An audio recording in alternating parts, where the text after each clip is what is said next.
বাইরের ইলেকশন হওয়ার কথা ছিল এবং এই বাইরের ইলেকশনে জনাব ফখরুল ইসলাম এক মহাসচিব পদপ্রার্থী ছিলেন। ওনাকে সামাজিকভাবে, রাজনৈতিকভাবে এবং সংগঠনের মধ্যে হেনস্থা করার জন্য ওনার বিরুদ্ধে একটা মিথ্যা মামলা করা হয় 2 বছর আগের অভিযোগ দেখিয়ে যে উনি মানব পাচার করেছেন এবং যারা 28 জনের কাছ থেকে টাকা নিয়ে উনি টাকা আত্মসাৎ করেছেন, ওই 28 জনের কেউই কিন্তু কোনো অভিযোগ করেনি। আমরা এখানে একজন ব্যক্তিকে আইডেন্টিফাই করতে পেরেছি যিনি একজন রিক্রুটিং লাইসেন্সে হোল্ডার, ওই সিন্ডিকেটের পক্ষ হয়ে ওনার বিরুদ্ধে মিথ্যা মামলা করেছেন। 28 জনের কেউ কিন্তু কোনো অভিযোগ করেনি। মাননীয় আদালত আজকে এই সব কিছু যাচাই বাছাই করে উনি দেখে আশ্বস্ত হয়েছেন যে না, তারা যে অভিযোগ করেছিল, মানব পাচারে যে অভিযোগ করেছিল তার সাপোর্টে একটা মেয়ার পিস অফ পেপারও সিঙ্গেল ডকুমেন্ট তারা দেখাতে পারেনি ওই অভিযোগের ভিত্তিতে।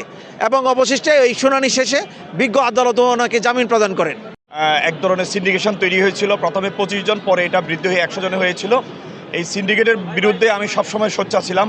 আপনাদের বিভিন্ন মিডিয়াতে আমার এই বক্তব্যগুলো আসছে, অনেক সাংবাদিক সম্মেলন সহ বিভিন্নভাবে আমি ভূমিকা নিয়েছিলাম। আমার এই বক্তব্যের কারণে সিন্ডিকেট চক্র যারা ছিল তারাই আমার বিরুদ্ধে মিথ্যা মামলা করেছে। এর আগে রিপোর্টার্স ইউনিটিতেও আমার উপর হামলা করেছিল। তো তারই ধারাবাহিকতায় এই মিথ্যা একটা মামলা দিয়েছে যে আমি 28 জন কর্মী পাঠিয়ে আমি মানব পাচার করেছি। আসলে যেই ব্যক্তি মিথ্যা মামলাটা করেছে সে একটা রিক্রুটিং এজেন্সির মালিক, সে কিন্তু কোনো ভিকটিম না, কোনো কর্মী না। এবং এই যে কর্মীরা গিয়েছে 2 বছর আগের এই ঘটনা কর্মীরা কিন্তু কোনো প্রকার অভিযোগ কোথাও করে নাই, তারা মালয়েশিয়াতে আছে।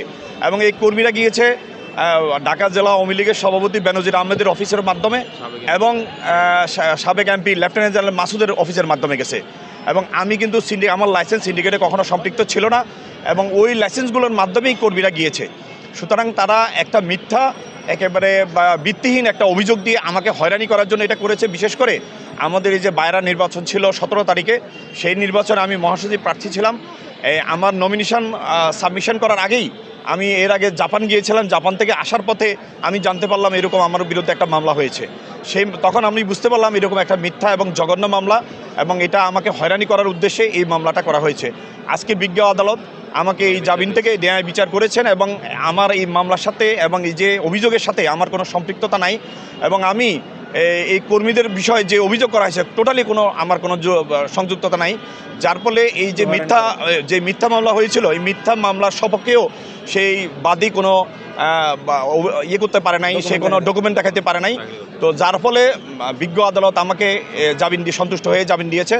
বরং আমি মনে করি আপনাদের মাধ্যমে যারা এই মিথ্যা মামলাটা করেছে তাদের শাস্তি আমি দাবি করছি। এবং তারা এই বাংলাদেশ সরকারের যে বিগত সরকারের আমলে যে সিন্ডিকেশন হয়েছে সেই সিন্ডিকেটের বিরুদ্ধে আমার অবস্থান স্পষ্ট। আমি সিন্ডিকেটের বিপক্ষে আছি এবং থাকব। আমি মনে করি এই দেশের মানুষের স্বার্থে এবং এই বায়রা সদস্যদের স্বার্থে এই সিন্ডিকেট ভেঙে দেওয়া দরকার। এবং বায়রা যে সাধারণ সদস্য আছে আমি তাদের সপক্ষে, তাদের পক্ষে সবসময় যেন সকল রিক্রুটমেন্ট এজেন্সি তাদের যোগ্যতা অভিজ্ঞতার ভিত্তিতে তারা যেন কম খরচে বিদেশে, মালয়েশিয়া সহ বিভিন্ন দেশে কর্মী পাঠাইতে পারে। কোনো প্রকার সিন্ডিকেশন যেন আর তৈরি না হয়, এই ব্যাপারে গভর্নমেন্টও প্রয়োজনীয় পদক্ষেপ নেবেন। আমরা আশা করি এই মামলা যেভাবে আমি সঠিক ন্যায় বিচারটা পেয়েছি এবং যিনি মিথ্যা মামলা করেছেন তার বিরুদ্ধেও আমি অলরেডি আমার বিএমইটি এবং আমার মন্ত্রণালয়ে আমি কিন্তু লিখিতভাবে অভিযোগ দিয়েছি। আমি আশা করি তারাও তার বিরুদ্ধে এবং এই ব্যাপারে আমি কিন্তু ফৌজদারি মামলা করারও চিন্তা করছি। আমি আশা করি আমাদের সরকারি যে সংস্থা মন্ত্রণালয় বিএমইটিও প্রয়োজনীয় ব্যবস্থা নেবে এবং ভবিষ্যতে তার বিরুদ্ধে কিন্তু আমি অভিযোগ করব এবং মামলা করার চিন্তাও আমি করছি।